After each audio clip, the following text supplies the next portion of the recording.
औज़ुबिल्लाहिमिनश्शैतानिर्रजीम बिस्मिल्लाहिर्रहमानिर्रहीम। Life views Asrar Qureshi की एक और नशिस्त के साथ मैं हाज़िर हूँ। अल्लाह पाक मुझे अच्छी बात अता फ़रमाए और उस बात को आप तक अच्छे तरीके से पहुँचाने की तौफ़ीक़ अता फ़रमाए, आमीन।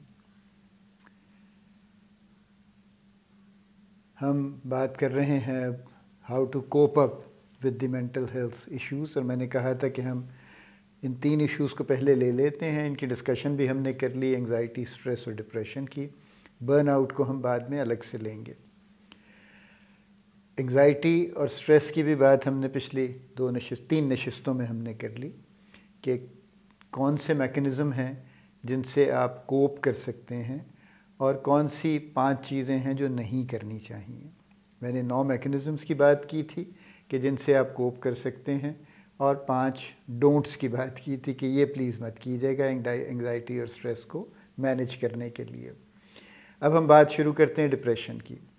डिप्रेशन और तरह की चीज़ है, यानी एंग्जाइटी तो हाइपर एक्टिवेट करती है ना, एड्रेनलिन बढ़ाती है और उसकी वजह से आदमी ज़रा एक्टिव होता है और उसकी सारी सेंसेस तेज़ हो जाती हैं और एक हद तक तेज़ होती हैं, और उसके बाद फिर जब ज़्यादा तेज़ हो जाती हैं तो फिर एक्चुअली वो डिस्टर्ब करने लगती हैं।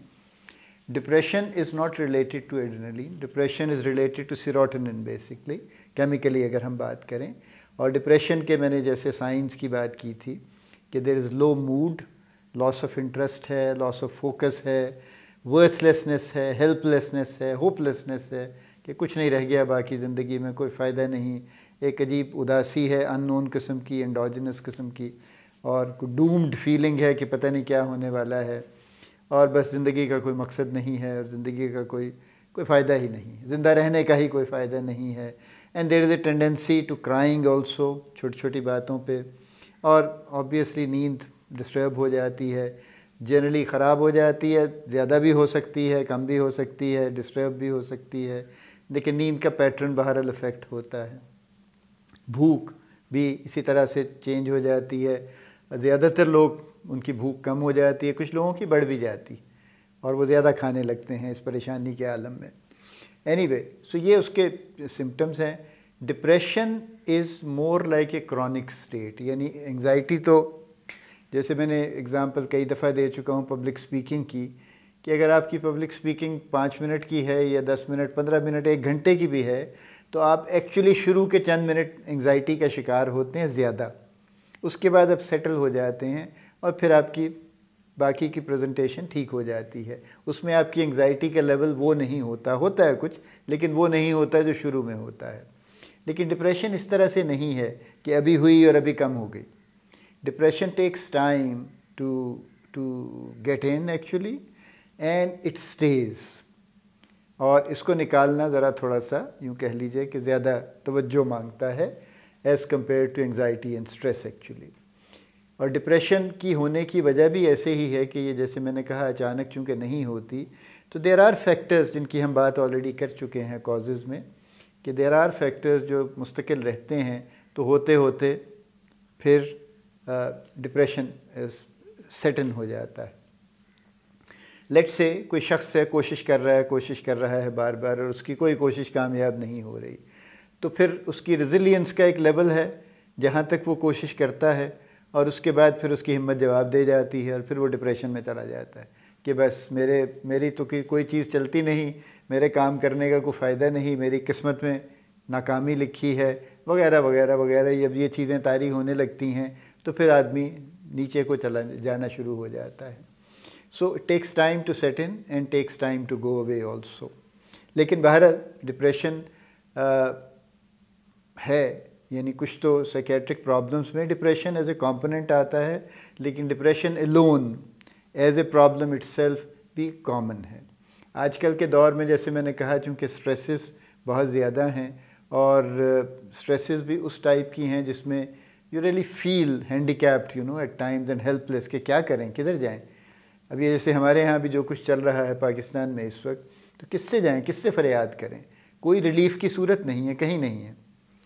यानी अगर स्टैम्पीड में क्या आटे की स्टैम्पीड में अगर एक शख्स मारा गया और कई लोग ज़ख्मी हो गए और पुलिस वाले बाकायदा थप्पड़ों से ख़वातीन को मार रहे थे जो जो मुफ्त आटा लेने के लिए आई थी, तो कहाँ जाएं, किससे फरियाद करें कि ये क्या हो रहा है, ये किस किस्म के का निज़ाम है, ये क्या है, जहाँ पे क्या करेंगे यहाँ पे। तो जब ऐसी सूरत हाल होती है तो फिर चांसेस होते हैं यकीनन डिप्रेशन में जाने के। तो सबसे पहली बात तो मैं ये कहूँगा कि डिप्रेशन के 2 लेवल्स हैं। एक लेवल वो है जो कि आम ज़िंदगी में चलता है, यानी वर्क हम तो वर्क प्लेस पे फोकस कर रहे हैं ना, लेकिन ज़िंदगी के कुछ हिस्से भी वर्क में इंटरफेयर करते रहते हैं।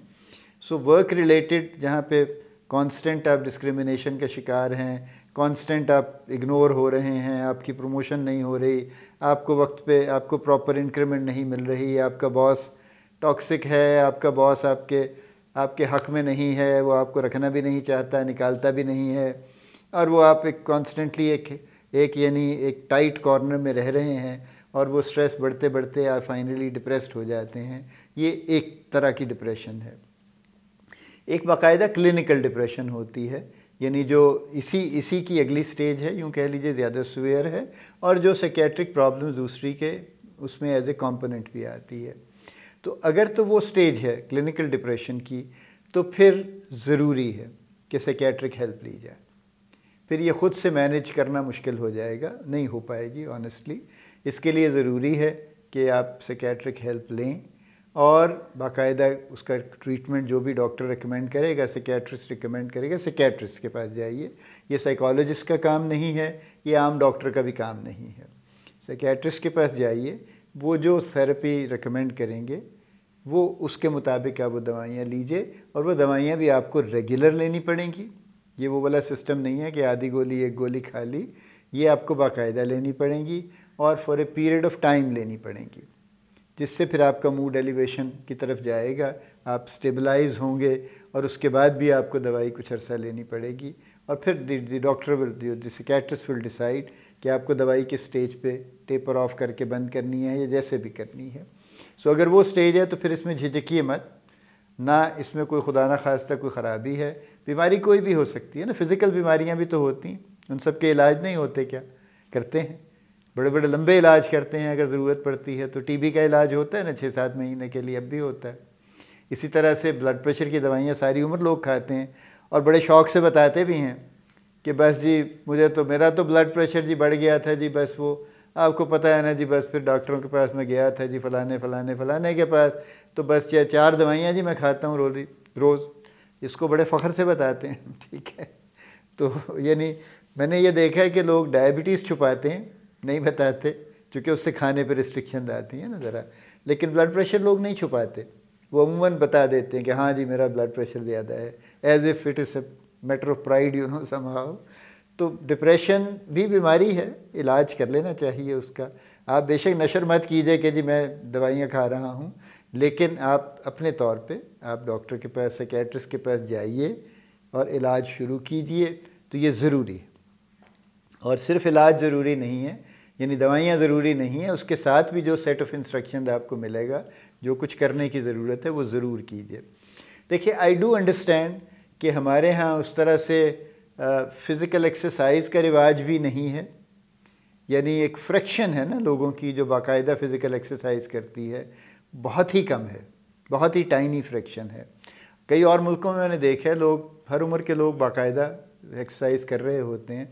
हमारे यहाँ कुछ झिझक भी है, कोई हम कहते हैं जगह भी नहीं है, कहाँ जाएं, gyms are too expensive probably, और हर बंदा वहाँ जा नहीं सकता, और घरों में जगह नहीं होती, तो क्या करें। यानी लिटरली आई हैव सीन, एक किसी में मुल्क में था, तो वहाँ पे सुबह को एक अपार्टमेंट बिल्डिंग के बाहर, चूँकि अपार्टमेंट में भी जगह तो नहीं होती ना, एक अपार्टमेंट बिल्डिंग के बाहर कुछ 40-50 मर्द औरतें, वो सब के सब ग्रुप की शक्ल में बाकायदा जो सामने ओपन एरिया था वहाँ पे एक्सरसाइज कर रहे थे।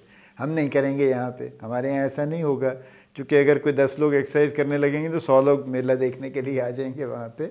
बहरहाल हमारे अपने मामलात हैं, लेकिन कहने की बात यह है कि जो भी आपको, ये हमारे यहाँ नहीं है, जैसे फ़िज़िकल एक्सरसाइज का रिवाज नहीं है, मेडिटेशन नहीं है, योगा नहीं है उस तरह से, सब अच्छी एक्सरसाइजेज़ हैं, यानी कोई मेंटल हेल्थ के लिए, कोई फ़िज़िकल हेल्थ के लिए, बल्कि दोनों हेल्थ के लिए अच्छी हैं। मैं भी नहीं करता हूँ। मैं ये नहीं कह रहा हूँ जी मैं करता हूँ तो मैं आपको तलकीन कहाँ से करूँगा।